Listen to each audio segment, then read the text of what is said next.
right. And so back to my cosmetics. So I do a natural, or as natural as possible, cosmetics, which I think is, well, we have a ritual with all sorts of scents that keep you in a good mood. I think you can tell that I'm in a good mood. I really am basically in a good mood all the time, not stupidly. I do get upset about things, but I do think that if you want to change things, you're much better off being in a good mood and strong, and then you can really change things. Not change like me. No, I'm not getting into politics, so there you go. Anyway, so my cosmetic system, whether you are young or old, will always, I think, improve the texture of your skin. Texture, that's the word.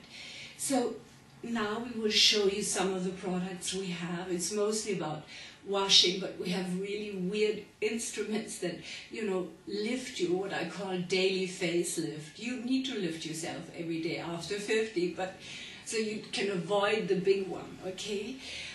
So that's one thing. The other thing is that I've just written a book over the last 3 years called Fame Fever.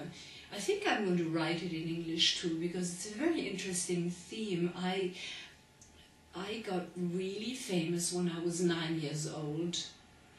Well, like, people would stop speaking when I got into restaurant, and when I was 9 years old, and even today now they don't anymore, but it used to be really, really embarrassing and not a very pleasant thing to go through. So I had a very strange and interesting look on fame, because I think fame is interesting.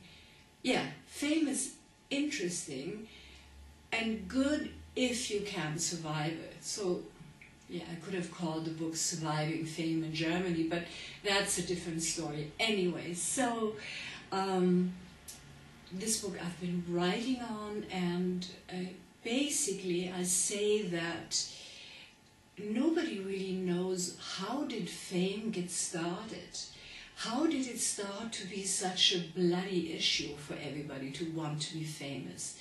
Why is fame more important than normality?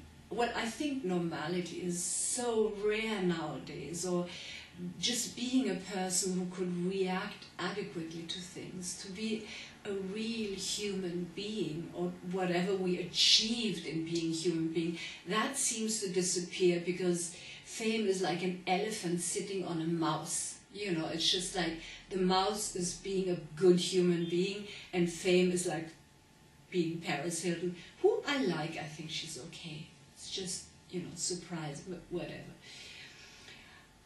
So that's the second theme, cosmetics, fame, fame fever, the book. And the third thing is that I just did, more or less by accident, a Hollywood film, Tom Sawyer and Huckleberry Finn.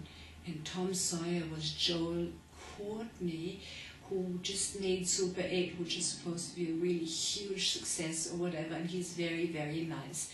Well, he's about 2 heads taller than I thought he would be, whatever, you know, they grow at that age.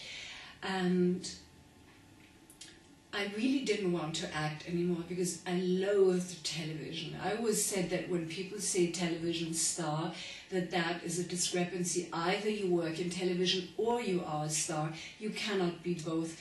I made myself really popular with people you can imagine. I think a star is a person that goes somewhere and you can't forget them whether you want to or not. That's what a star is. And unfortunately, it's like no scar, no star. If you don't have some sort of wound that makes you special, you will never be a star. Of course, they're saying that people like, I'm not going to say who I think, but a lot of people that are being, you know, where they pretend they're unforgettable, really aren't. It's all about them being able to sell hair colors or thinning products or antidepressants or whatever they want to sell. That's the main thing. So I do theater, and I will do more theater, because I feel that at the moment, in a way, it's very important to do things that won't bring you normal fame or celebrity, but that just reminds people of what it's like to be a human being, that you care for others, that you have something like pity, that you can love, that you can give yourself, that you're strong, that you're sturdy, that you can structure, that you can build houses, that you can do lots of things that have nothing to do with being a celebrity. So that's all I have to say, and I don't know if anybody's going to watch it, but if they do. So the main message is keep on track. Don't forget you're human. Don't collect debris. And that way until, well, I'm pushing 70, and I'm still really, feel young and fresh somehow. That's the secret.